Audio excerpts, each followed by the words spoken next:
السلام عليكم ورحمة الله تعالى وبركاته. بسم الله الرحمن الرحيم. الحمد لله رب العالمين، والصلاة والسلام على أشرف المرسلين وعلى آله وصحبه أجمعين. أما بعد. പ്രിയമുള്ള സുഹൃത്തുക്കളെ, പരിശുദ്ധമായ റമദാനിന്റെ 30 ദിനരാത്രങ്ങൾ അള്ളാഹു നമുക്ക് അവന്റെ റഹ്മത്തിൽ നിന്നും നൽകി നാം നമുക്കൊണ്ട് കഴിയുന്ന രൂപത്തിൽ ഇബാദത്ത് ചെയ്ത് അതിൽ മനസ്സമാധാനത്തോടുകൂടി കഴിഞ്ഞുകൂടുകയാണ്.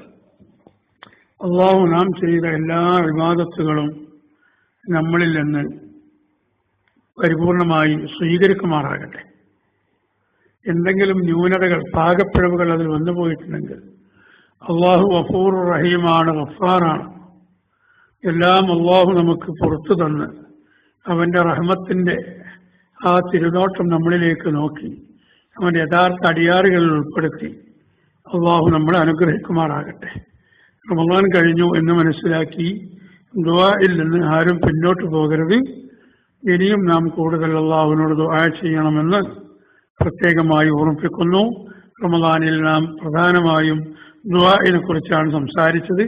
അതാരും മറന്നു പോകരുത് എന്ന് ഓർമ്മിപ്പിക്കാൻ വേണ്ടിയാണ് ദുആഇന്റെ കാര്യം ഒന്നുകൂടി നിങ്ങളുടെ ശ്രദ്ധയിൽപ്പെടുത്തിയത്.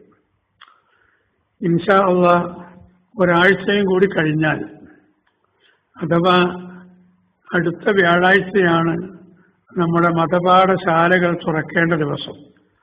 അത് വ്യാഴാഴ്ചയായതിന്റെ പേരിൽ ഒരു വെള്ളിയാഴ്ച അതിന്റെ പിറ്റേ ദിവസം വരുന്നത് കൊണ്ട് മിക്കവാറും സ്ഥലങ്ങളിലൊക്കെ അടുത്ത ശനിയാഴ്ച, നാളെയല്ല അടുത്ത ശനിയാഴ്ച നമ്മുടെ മതപാഠശാലകൾ തുറന്ന് പ്രവർത്തനം ആരംഭിക്കും.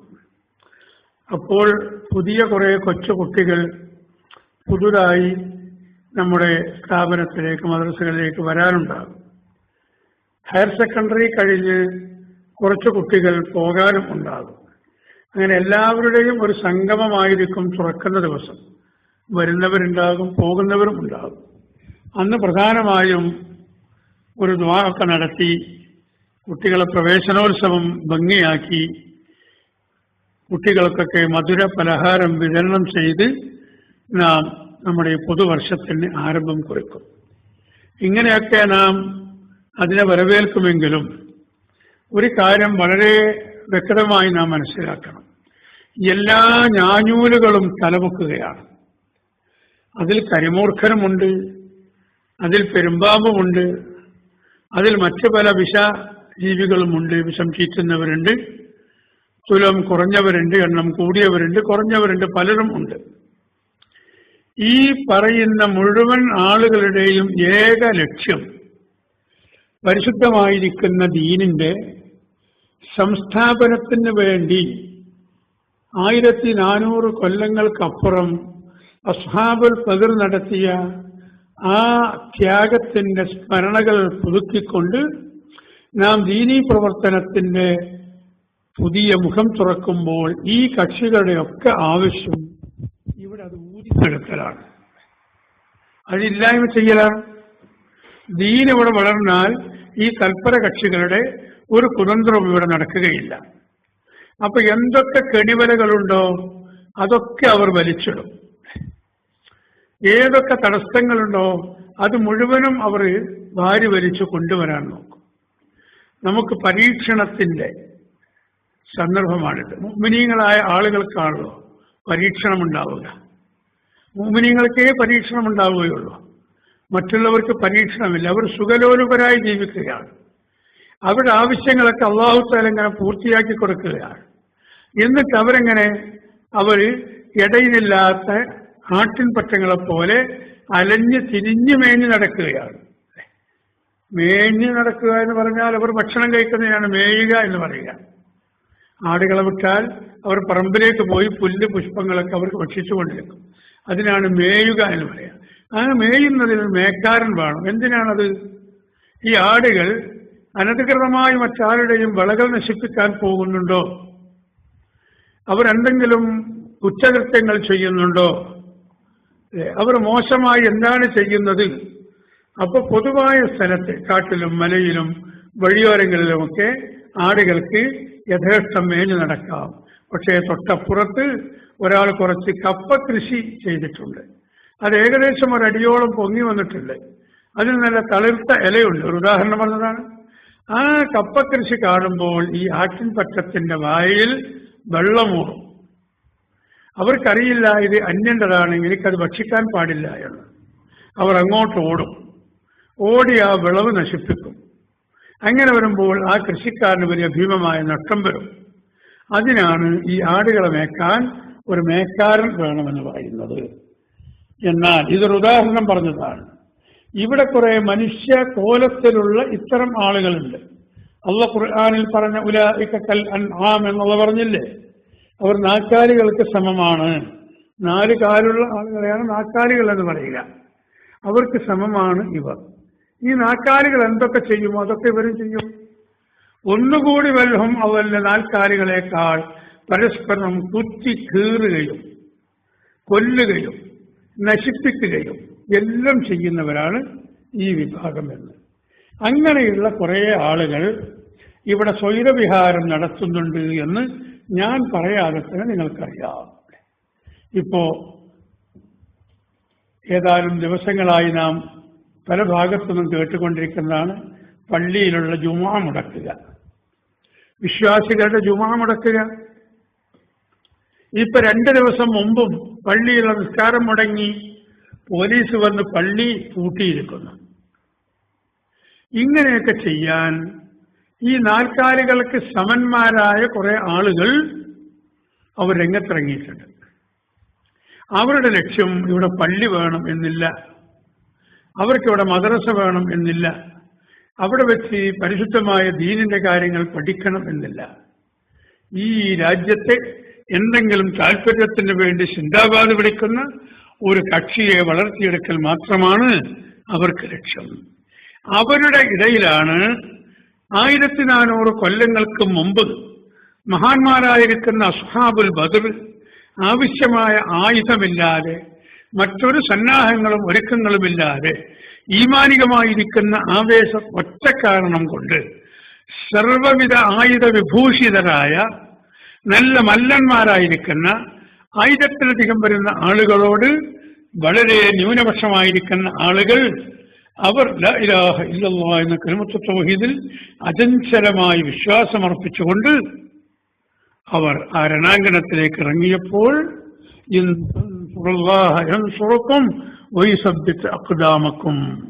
പരിശുദ്ധമായിരിക്കുന്ന ദീനിന്റെ സംസ്ഥാപനത്തിന് വേണ്ടി അവരിറങ്ങിയപ്പോൾ, അള്ളാഹുവിന്റെ ദീനിനെ സഹായിക്കാൻ ഇറങ്ങിയപ്പോൾ അള്ളാഹുവിന്റെ സഹായം അവർക്ക് ലഭിച്ചു. അവരുടെ ആ പാദങ്ങൾ ആ അടർക്കളത്തിൽ അള്ളാഹു ഉറപ്പിച്ചു നിർത്തി. ശത്രുപക്ഷം അവരുടെ 3 ഇരട്ടി ഉണ്ടായിട്ടും അവര് വാലും മടക്കി പിന്തിരിഞ്ഞോടേണ്ടി വന്നു.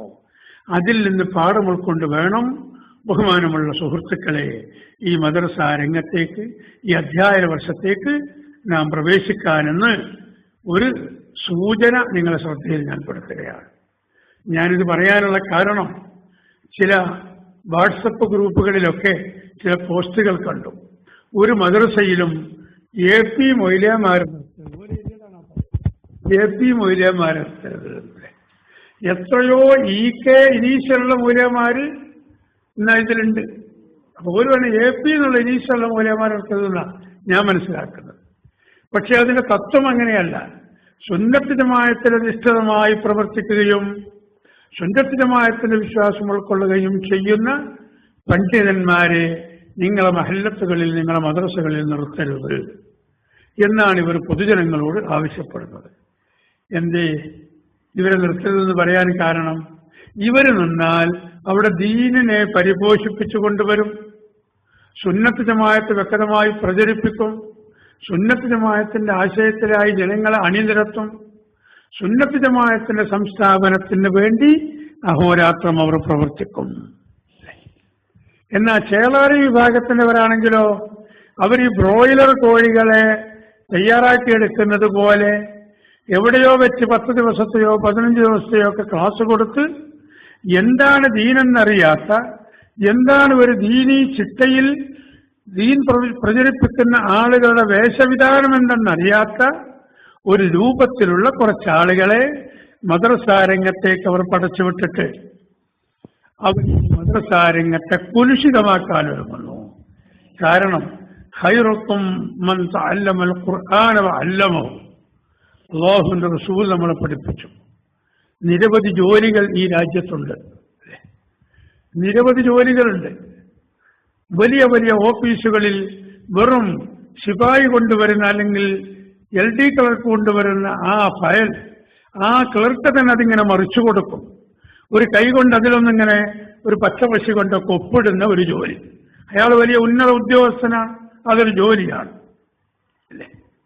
അതുപോലെ പല വിഭാഗങ്ങളിലും പോലീസ് രംഗത്ത്, വിദ്യാഭ്യാസ രംഗത്ത് വലിയ ലക്ഷക്കണക്കിന് ശമ്പളം പറ്റിക്കൊണ്ട് വെറും ഒപ്പ് മാത്രം ഇട്ടിട്ടും, അതുപോലെ ആവശ്യമുള്ള കീഴുദ്യോഗസ്ഥന്മാരെ ഒന്ന് ഇൻഫർമേഷൻ കൊടുത്തുകൊണ്ടുമൊക്കെ ജോലി ചെയ്യുന്നവർ, വളരെ കുറഞ്ഞ ജോലി.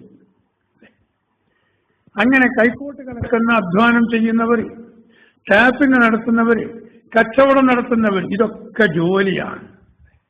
പക്ഷേ ആ ജോലികളിലൊക്കെ വെച്ച് ഏറ്റവും ഹൈറായിരിക്കുന്ന ജോലി അടുത്ത ആഴ്ച നമ്മളെ മകനെ അല്ലെങ്കിൽ നമ്മളെ മകളെ കുട്ടിയെ അല്ലെങ്കിൽ മകന്റെ കുട്ടിയെ നല്ല വസ്ത്രമണിയിച്ച് നാം ആ കുട്ടിക്ക് തലയിൽ ഒരു തൊപ്പി വെച്ച് കൊടുത്ത് എന്നിട്ട് അടുത്തുള്ള മദ്രസയിൽ കൊണ്ടുപോയി, ഉസ്താദെ എന്റെ മകനെ ഈ മദ്രസയുടെ നിയമാവലി അനുസരിച്ച് ഈ മദ്രസയിൽ ചേർത്ത് പഠിപ്പിക്കാൻ തയ്യാറായി വന്നവനാണ് ഞാൻ, അതുകൊണ്ട് എൻ്റെ കുട്ടിയെ ഇവിടെ ചേർക്കണമെന്നുള്ള ഒരു അപ്ലിക്കേഷൻ ഫോം, ആ ഫോമിൽ ഈ കുട്ടിയുടെ പേരും കുട്ടിയുടെ വീട്ടുപേരും പിതാവിന്റെ പേരും തിരിച്ചറിയാനുള്ള അടയാളങ്ങളും കുട്ടി ആണോ പെണ്ണോ എന്നൊക്കെ വേർതിരിച്ച് എന്നിട്ട് ആ കുട്ടിയെ ഇന്ന ക്ലാസ്സിൽ ചേർക്കണം എന്ന് പറഞ്ഞ് നാം ഒപ്പിട്ട് കൊടുത്ത് ഈ ഉസ്താദിനെ ഏൽപ്പിച്ചു പോന്നാൽ നാം പിന്നെ ഒന്നുകിൽ വിദേശത്തേക്ക് പോകുന്നു, അല്ലെങ്കിൽ കച്ചവടം ചെയ്യാൻ പോകുന്നു, അല്ലെങ്കിൽ കൂലിപ്പണിക്ക് പോകുന്നു, അല്ലെങ്കിൽ ഒരു ഓഫീസിലെ ഉദ്യോഗസ്ഥനാണ് അങ്ങോട്ട് പോകുന്നു.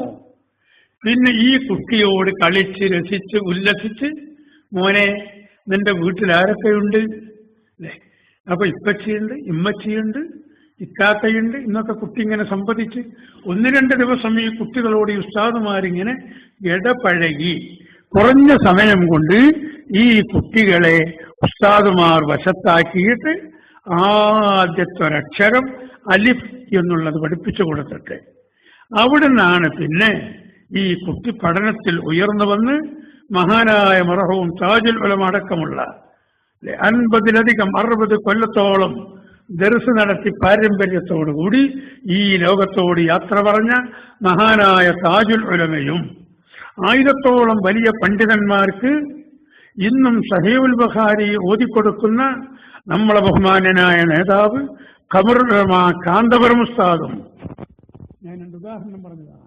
അങ്ങനെയുള്ള ലോകോത്തര മുഴുവൻ പണ്ഡിതന്മാരും ഇങ്ങനെ ഒരു ഉസ്താദിന്റെ കീഴിൽ 1-ാം ക്ലാസ് എന്ന് പറയുന്ന അല്ലെങ്കിൽ പഴയ കാലത്ത് ഓത്തുപള്ളി എന്ന് പറയുന്ന ആ പള്ളിയിൽ ചെന്ന് അലിഫ് പഠിച്ചിട്ടാണ് അല്ലെ. എന്റെയൊക്കെ ചെറുപ്പത്തിൽ ചെറിയ 1-ാം ക്ലാസ്സിൽ ഈ കുട്ടി പഠിക്കുന്ന ബുക്കിന്റെ പേര് അലുവാച്ചെടി എന്നായിരുന്നു.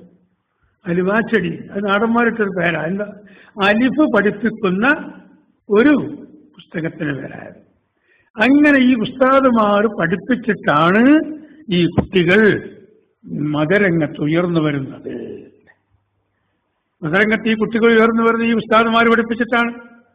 സ്വന്തം മാതാപിതാക്കളിൽ നിന്നും പഠിച്ചവർ 1000-ൽ 1 വരെ ചിലപ്പോൾ ഉണ്ടായേക്കാം. അത് വളരെ വിരളമാണ്. ബാക്കിയൊക്കെ പൊതു വിദ്യാഭ്യാസമാണല്ലോ നമ്മുടെ മദ്രസ, അവിടെ കൊണ്ടുപോയിട്ടാണ് പഠിപ്പിക്കുന്നത്. ആ മദ്രസ രംഗം ആണ് ലോകത്ത് നമ്മളെ കേരളത്തിനെ ഉന്നതിയിലേക്ക് ഉയർത്തിയത്. ലോകത്ത് വിദ്യാഭ്യാസത്തിന്, മതപരമായ വിദ്യാഭ്യാസത്തിന് ഏറ്റവും പ്രചാരം സിദ്ധിച്ചത് നമ്മുടെ നാട്ടിലുള്ള ഈ മദ്രസ രംഗമാണ്. അപ്പൊ ആ മദ്രസ കാര്യക്ഷമമായി ഇവിടെ പ്രവർത്തിച്ചാൽ ഇവിടെ ദീനിന്റെ വാസിതാക്കൾ വളർന്നു വരും. സുന്നത്ത് ജമാഅത്തിന്റെ അനുയായികൾ കൂടി കൂടി കൂടി വരും. അപ്പൊ അതുകൊണ്ട് ആ മദ്രസ അത് നിൽക്കണം, അതിവിടെ നിലച്ചു പോകണം. അതുപോലെ സുന്നി ആശയമുള്ള പള്ളികൾ പള്ളികളിൽ നിന്ന് ജനങ്ങൾക്ക് ഉത്ബോധനം നടത്തി ജനങ്ങളെ നേരായ മാർഗത്തിൽ നടത്താൻ സുന്നത്ത് ജമാഅത്തിന്റെ പണ്ഡിതന്മാർ വേണം.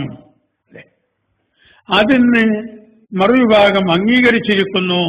പഠിപ്പിക്കാൻ പറ്റിയ, പ്രവർത്തിക്കാൻ പറ്റിയ, പ്രചരണം നടത്താൻ പറ്റിയ, ഒരു മഹല്ലിനതിന്റെ സെറ്റപ്പിൽ കൊണ്ടുവരാൻ പറ്റിയ അത് മൂല്യമാര്, അത് ഏൽപ്പിക്കാരേ ഉള്ളൂ.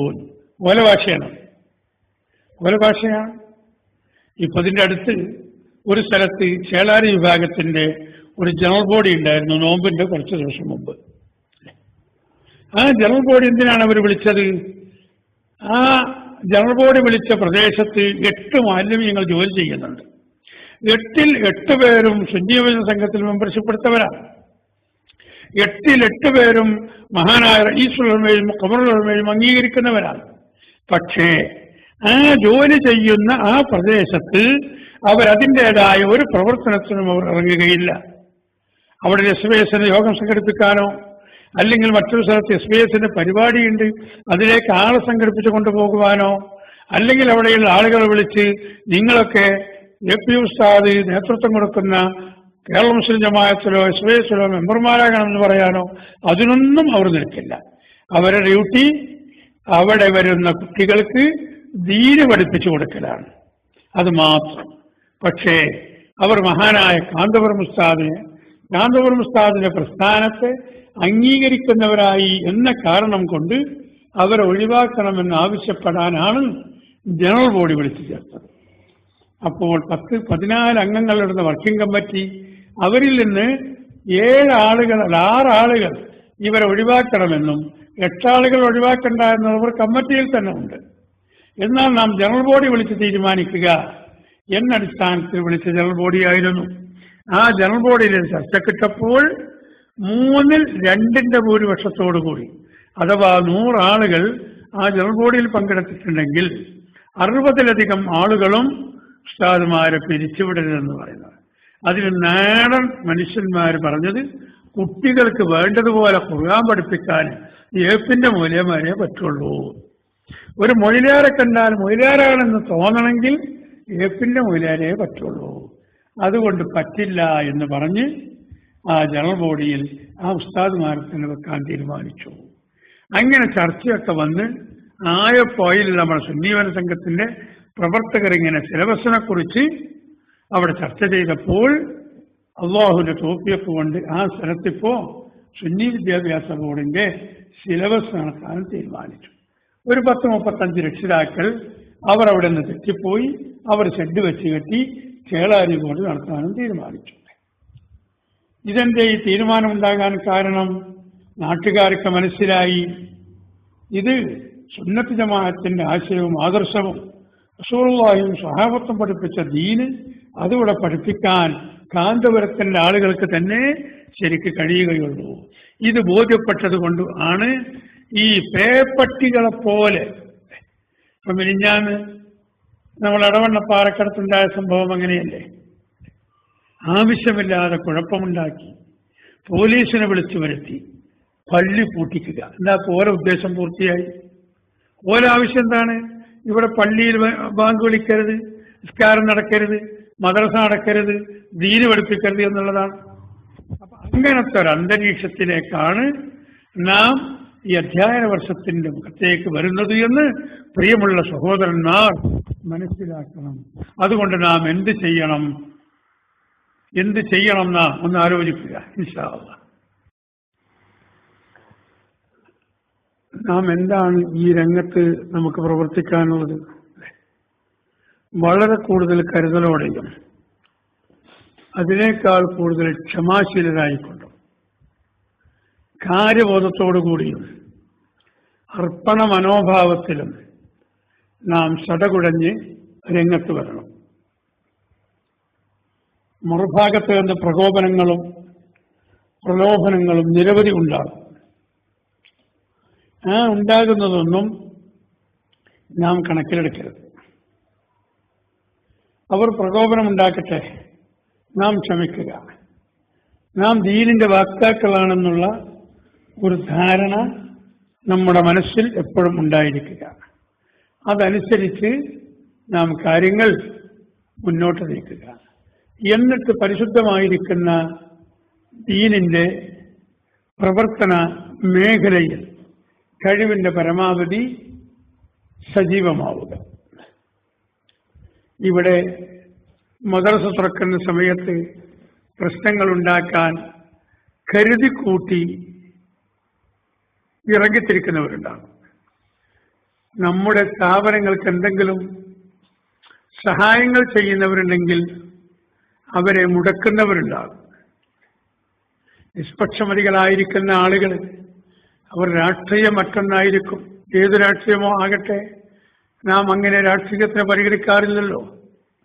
ആ രാഷ്ട്രീയത്തിന്റെ ആളുകളിൽ നിന്ന് സുന്നത്ത് ജമാഅത്തിന്റെ വിരോധികളാകുന്ന വഹാബി ജമാഅത്ത് ഇങ്ങനെയുള്ള ഈ കുടില ശക്തികൾ മറ്റുള്ളവരെ വലയം ചെയ്തുകൊണ്ട് ദീനീ പ്രവർത്തനത്തിന് മുടക്കാൻ അവർ കഠിനമായ പരിശ്രമം നടത്തും. കഴിഞ്ഞ റമദാൻ മാസത്തിൽ അഥവാ ഒരു 10 ദിവസമായി, ഒരു 7 ദിവസം, 27-ാം രാവിന്റെ പിറ്റേ ദിവസം, അപ്പൊ ഒരാഴ്ച ആയിട്ടേ ഉള്ളൂ. ആ സമയത്ത് എന്റെ ഒരു സുഹൃത്താകുന്ന ഒരു ഗൾഫുകാരനെ ഞാൻ കണ്ടു. അവരോടിങ്ങനെ കുശലാന്വേഷണങ്ങളൊക്കെ നടത്തി. വലിയൊരു സമ്പന്നനാണ്, അങ്ങനെ സഹായിക്കുന്നവരാണ്. അയാള് കാവ്യായിട്ട് ഇങ്ങനെ രാഷ്ട്രീയക്കാരനാണ്, ചേളാരി വിഭാഗത്തിന് അനുകൂലിക്കുന്നവരുമാണ്. പക്ഷേ മഹാനായ AP ഉസ്താദിനെയും അതുപോലെയുള്ള പണ്ഡിതന്മാരെയൊക്കെ ബഹുമാനിക്കുന്ന ആളുമാണ്. സുന്നത്ത് ജമാഅത്തിന് വേണ്ടി സംഭാവന നൽകുന്ന ആളുമാണ്. അങ്ങനെ സംസാരിക്കുന്ന കൂട്ടത്തിൽ അദ്ദേഹം പറഞ്ഞു, ഞാനിപ്പോ അയാള് ഗൾഫിൽ ജോലി ചെയ്യുന്ന ആളാണ്, ഗൾഫിൽ ബിസിനസ്സുകാരനാണ്. ഞാൻ പറഞ്ഞപ്പോ ഞങ്ങൾ KMCCന്റെ യോഗം ചേർന്നിട്ട് അവിടെ ഇങ്ങനെ തീരുമാനം വന്നു, AP വിഭാഗത്തിന്റെ ആളുകൾക്കൊന്നും ഇനി ഒന്നും കൊടുക്കണ്ടെന്ന് തീരുമാനിച്ചിട്ടുണ്ട്. അപ്പൊ ഇയാളുടെ വീട്ടിൽ വെച്ചാണ് നമ്മൾ കണ്ട് സംസാരിക്കുന്നത്. അവിടെ ഒരു മൂല്യരുണ്ട്, അയാളെ നാട്ടുകാരൻ തന്നെയാണെന്ന് പറഞ്ഞത്. ഇങ്ങനെ ഞഞ്ഞമ്മിഞ്ഞ പറയുന്നത് അയാൾക്കൊപ്പിച്ച്. അപ്പൊ അയാളും അതിനൊപ്പം കൂടി ശരിയാണ്, AP അങ്ങനെ തോൽപ്പിക്കാൻ പറഞ്ഞു അവരോട് കൊടുക്കണ്ടെന്നുള്ളതാണൊക്കെ പറഞ്ഞത്. അപ്പൊ ഞാൻ തമാശയിൽ പറഞ്ഞു, APന്റെ അഭിപ്രായം പറഞ്ഞു, നിങ്ങളെ അഭിപ്രായം പറഞ്ഞു, നിങ്ങൾ മൂപ്പരഭിപ്രായം പറഞ്ഞു, പിണറായി വിജയൻ അതിന്റെ അഭിപ്രായം പറഞ്ഞു, ഉമ്മൻചാണ്ടി അഭിപ്രായം പറഞ്ഞു, സോണിയാഗാന്ധി, എല്ലാവരും പറഞ്ഞിട്ടുണ്ട് അല്ലേ. AK ആന്റണി പറഞ്ഞത് എന്താണ്? കേരളത്തിലുള്ള 140 മണ്ഡലങ്ങളിലും UDFനെ ഏൽപ്പിക്കണം. ഹൈദരലി ശിഹാബ് നിങ്ങൾ പറഞ്ഞത് എന്താണ്? 140 മണ്ഡലങ്ങളിലും UDFനെ ഏൽപ്പിക്കണം.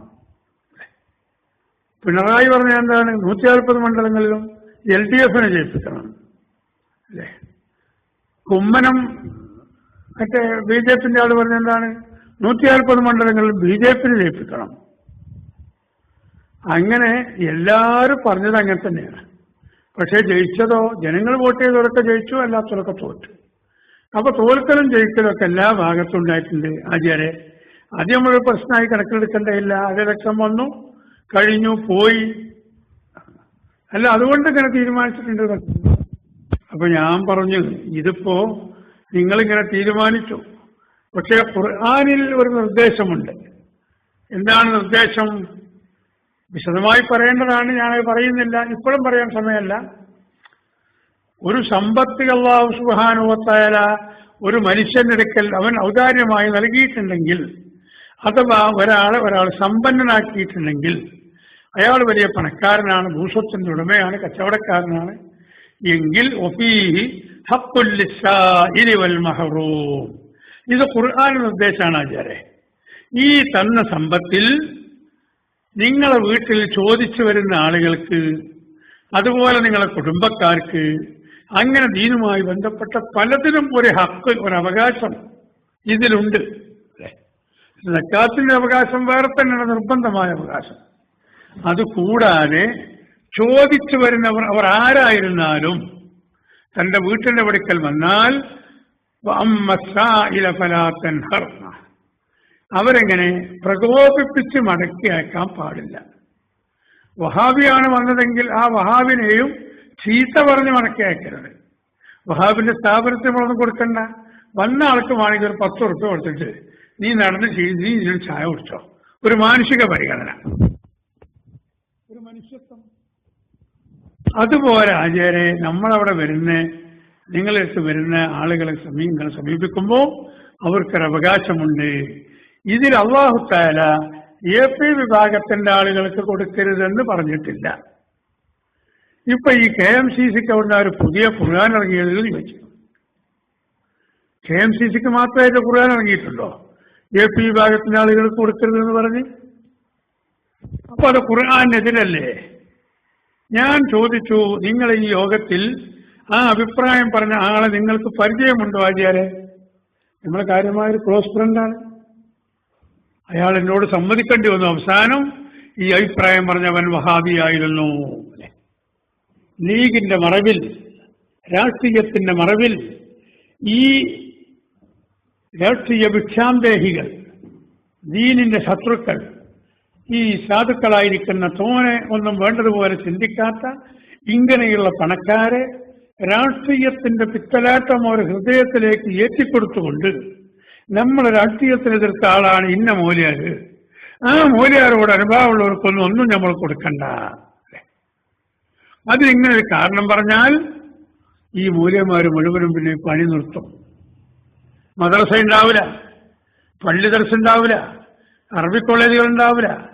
അങ്ങനെ അവിടെ ദീന് ആകുന്ന പരിശുദ്ധമായ ആ വിളക്ക് അതിവിടെ അസ്തമിച്ചു പോകും. മുഴുവൻ ആളുകളും കൂരിരുട്ടിലാകും. അതാണ് ഈ തൽപര കക്ഷികളുടെ ആവശ്യം. എന്നിട്ട് ഞാൻ അദ്ദേഹത്തിന്, ഈ മൂല്യരുണ്ട്, മൂല്യരോട് ഞാൻ പറഞ്ഞു, മൂല്യരോട് ചോദിച്ചു, അങ്ങനെയല്ല ഉസ്താദെ ഖുർആനിലുള്ളത്? നിഷേധിക്കാൻ അയാൾക്ക് പറ്റുന്നില്ല. അയാൾ നിർബന്ധിതമായി സമ്മതിക്കേണ്ടി വന്നു. എന്നിട്ട് അവിടെ 1-2 ആളുകളുടെ വീട്ടിലുള്ള ആകെ 4 ആള് ഞങ്ങൾ. പക്ഷെ അയാളോട് ഞാൻ പ്രസംഗിക്കേണ്ടി വന്നു. പിന്നെയും ആചാര്യെ, ഈ തീരുമാനം ഇവിടെ മണ്ണാർക്കാടോ കേരളത്തിലോ ഇലക്ഷൻ കഴിഞ്ഞതിന് ശേഷം ഉള്ള തീരുമാനമല്ല. 1400 കൊല്ലങ്ങൾക്കപ്പുറം റസൂലുള്ളാഹി സ്വല്ലല്ലാഹു അലൈഹി വസല്ലമ തങ്ങൾ മദീനത്തെ പള്ളിയിൽ വെച്ച് പരിശുദ്ധമായിരിക്കുന്ന ദീനിന്റെ കാര്യങ്ങൾ പറഞ്ഞു പഠിപ്പിച്ചു കൊടുത്ത് ഒരു പറ്റം ആളുകളെ വാർത്തെടുക്കുന്ന ആ ഘട്ടം വന്നപ്പോൾ അവിടെയുള്ള ഇസ്ലാമിന്റെ വിരോധികൾ അവർക്ക് സ്വൈരക്കേട് വന്നു. അവർക്കത് സഹിക്കാൻ കഴിയാത്ത അവസ്ഥ വന്നു. അതുകൊണ്ടാണ് നിങ്ങൾക്ക് വുളു ഉണ്ടെങ്കിൽ നിങ്ങൾ നിങ്ങളുടെ വീട്ടിൻ്റെ അകത്ത് നിന്ന് നിങ്ങളൊരു മുസ്ഹഫ് ഖുർആൻ എടുത്തു കൊണ്ടുവരൂ. ഞാൻ പറഞ്ഞു, എനിക്ക് വുളു ഉണ്ട്. അതിൽ സൂറത്തുൽ മുനാഫിഖൂന എന്നൊരു സൂറത്തുണ്ട്. അഥവാ അവർ കാഴ്ചയിൽ മുസ്ലിമീങ്ങളാണ്, അവരെ ഹൃദയം കപടവിശ്വാസികളാണ്. അങ്ങനത്തെവരെ കുറിച്ചാണ് മുനാഫിഖ് എന്ന് പറയുന്നത്. അവർ നിസ്കരിക്കും, അവർ നോമ്പ് നോക്കും, അവർ ഹജ്ജിന് പോകും, അവർ സക്കാത്ത് കൊടുക്കും, പക്ഷേ വിശ്വാസം കപടമായിരിക്കും. അങ്ങനെ റസൂലുള്ളാഹിന്റെ കൂടെ റസൂലുള്ളാഹിന്റെ സ്വഹാബത്തായിട്ട് അഭിനയിച്ച മുനാഫിഖുകൾ ഉണ്ടായിരുന്നു. ഈ മുനാഫിഖുകൾക്ക് അഥവാ ഇന്നത്തെ വഹാബി മൗദൂദി പോലെയുള്ള ആളുകൾക്ക് ഈ പ്രവർത്തനങ്ങൾ അവർ മനസ്സിൽ പിടിക്കുന്നില്ല. അബൂ ഹുറൈറയെ പോലെയുള്ള മഹാന്മാരായ പണ്ഡിതന്മാർ മദീനത്തെ പള്ളിയിലെ ദർസിൽ നിന്നും പഠിച്ച് പുറത്തു വന്നാൽ ഇവിടെ ദീനിന്റെ വെളിച്ചം ലോകത്ത് മുഴുവനും അത് പരിപോഷിപ്പിക്കും. അതുകൊണ്ട് അത് നിൽക്കണം.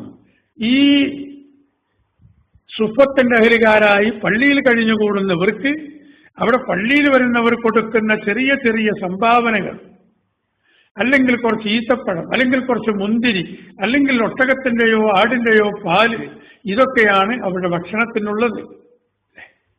അത് അവർക്കിങ്ങനെ കൊടുത്തുകൊണ്ട് നിന്നാൽ ഇവിടെ ദീന് നിലനിൽക്കും. അപ്പൊ അവരിങ്ങനെ യോഗം ചേർന്നു, KMCC യോഗം ചേർന്നതുപോലെ. എന്നിട്ട് അവർ തീരുമാനിച്ചു.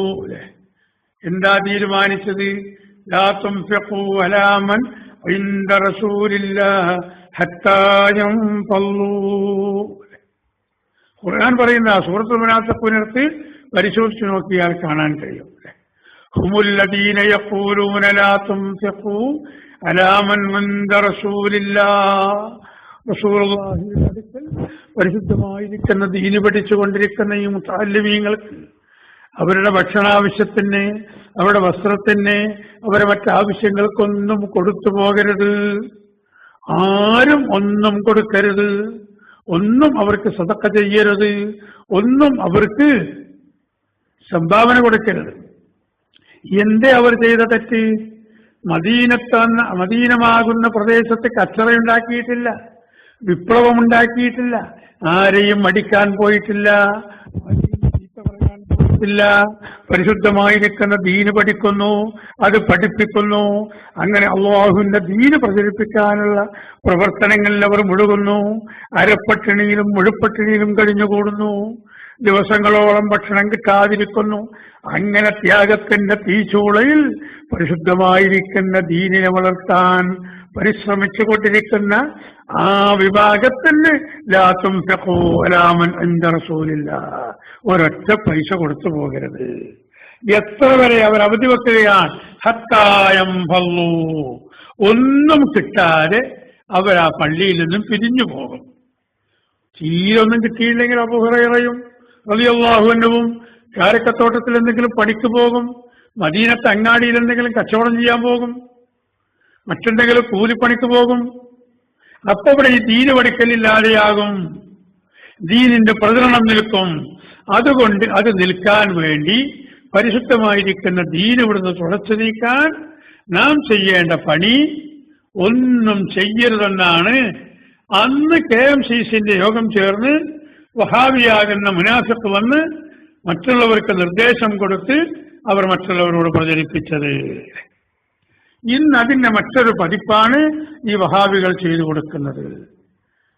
ഇത് പറഞ്ഞപ്പോ ഇയാള് സുന്നത്തെ സഹായിക്കുന്ന ആളെ ഞാൻ ബേജാറായിപ്പോയില്ലേ.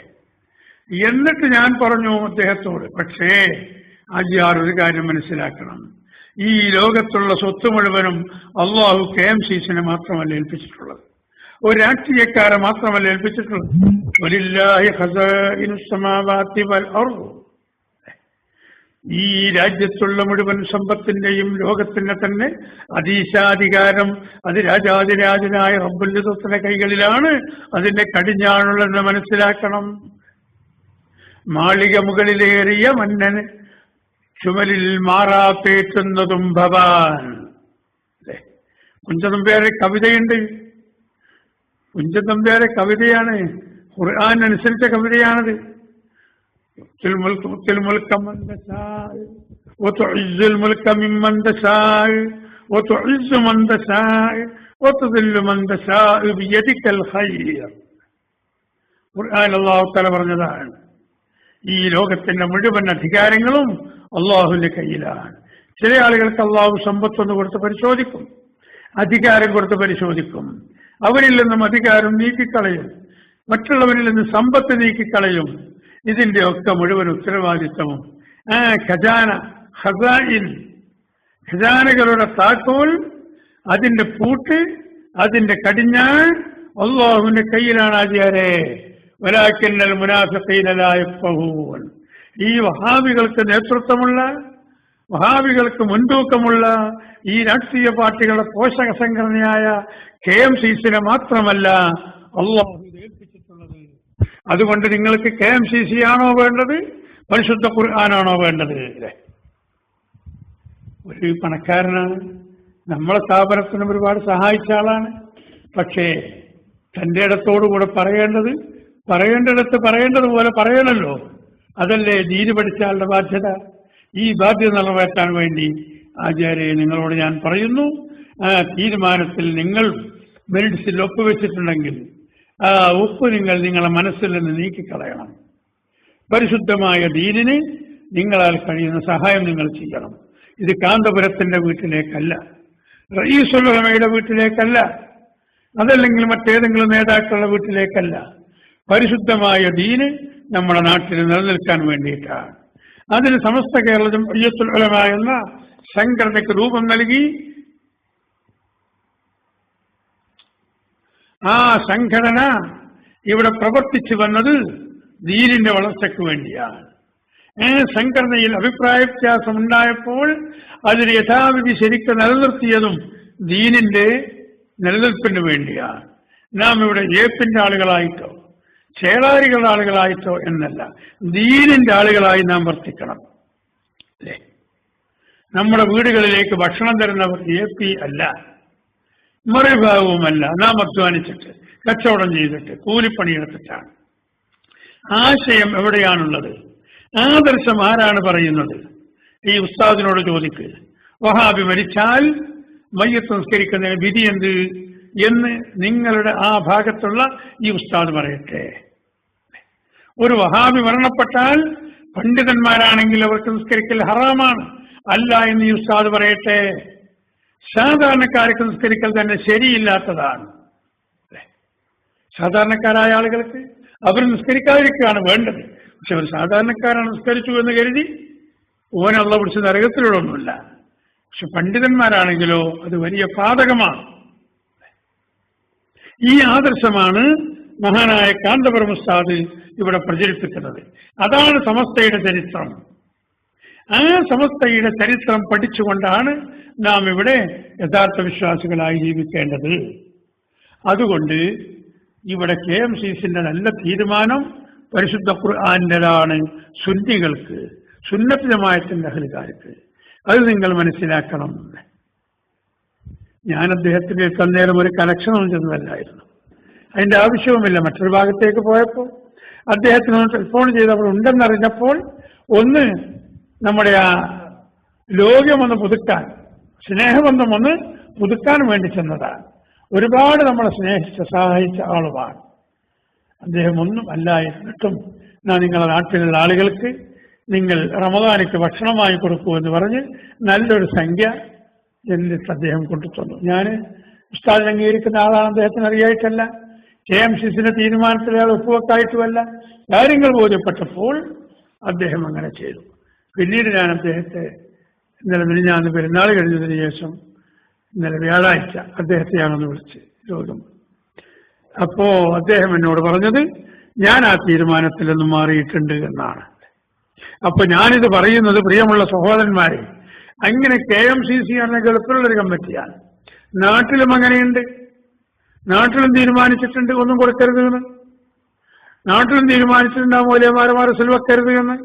ഇങ്ങനത്തെ വിഷകുലുഷിതമായ ഒരന്തരീക്ഷത്തിലാണ് ഈ മതപാഠശാലകൾ തുറന്നു പ്രവർത്തിക്കുന്നത്.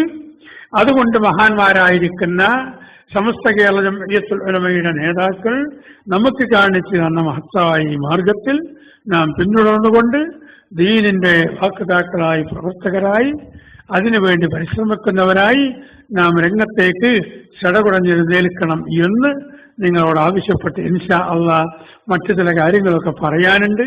അത് ഈ മദ്രസ തുടങ്ങുന്ന സമയമായതുകൊണ്ട് ആദ്യം നിങ്ങൾ ശ്രദ്ധയിൽപ്പെടുത്തി. നമ്മളെ നേതാക്കൾക്ക് അവര് ഉറഞ്ഞു തുള്ളുന്നുണ്ട്.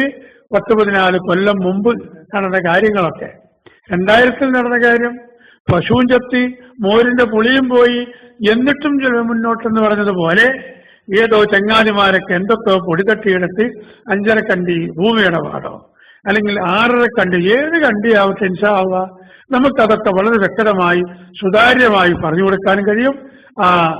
ഇവർ ഈ നടത്തുന്ന പോലെ കുപ്രഭൂതത്തിലൂടെയോ അല്ലെങ്കിൽ അവരുടെ ഈ നുണപ്രചരണത്തിലൂടെയോ നടത്തുന്ന നുണകൾക്കൊന്നും മറുപടി അർഹിക്കുന്നില്ല. പക്ഷേ ആരെങ്കിലും കാര്യം മനസ്സിലാക്കാത്തവരുണ്ടെങ്കിൽ അവർക്ക് വേണ്ടി ഇൻഷാ അള്ളാഹ് അതുകൂടി നമുക്ക് പറഞ്ഞു കൊടുക്കാം എന്ന് എല്ലാവരെയും അറിയിച്ചുകൊണ്ട് അല്ലാഹു സുബ്ഹാനഹു വ തആല സത്യം മനസ്സിലാക്കുവാനും അതനുസരിച്ച് ജീവിക്കുവാനും നമുക്ക് അല്ലാഹു തൗഫീഖ് നൽകുമാറാകട്ടെ. സമസ്തയുടെ ഈ ചരിത്ര പഠനം എന്നുള്ള ഇത് നിങ്ങൾ എല്ലാവരിലേക്കും എത്തിച്ചു കൊടുക്കുകയും ഇതിലെല്ലാവരും മെമ്പർമാരായി ചേർന്നുകൊണ്ട് ഇതിന്റെ ഈ കാര്യങ്ങൾ പഠിക്കുകയും മനസ്സിലാക്കുകയും ചെയ്യണമെന്ന് സാന്ദർഭികമായി നിങ്ങൾ ശ്രദ്ധയിൽപ്പെടുത്തി എനിക്കും കുടുംബത്തിനും വേണ്ടി ദുആ ചെയ്യണമെന്ന വസിയ്യത്തോടെ ആഖിറു ദഅവാന അൽഹംദുലില്ലാഹി റബ്ബിൽ ആലമീൻ എന്ന് ദുആ ചെയ്ത് 2 ക്ലിപ്പോടുകൂടി ഇന്നത്തെ ക്ലാസ് അവസാനിപ്പിക്കുന്നു.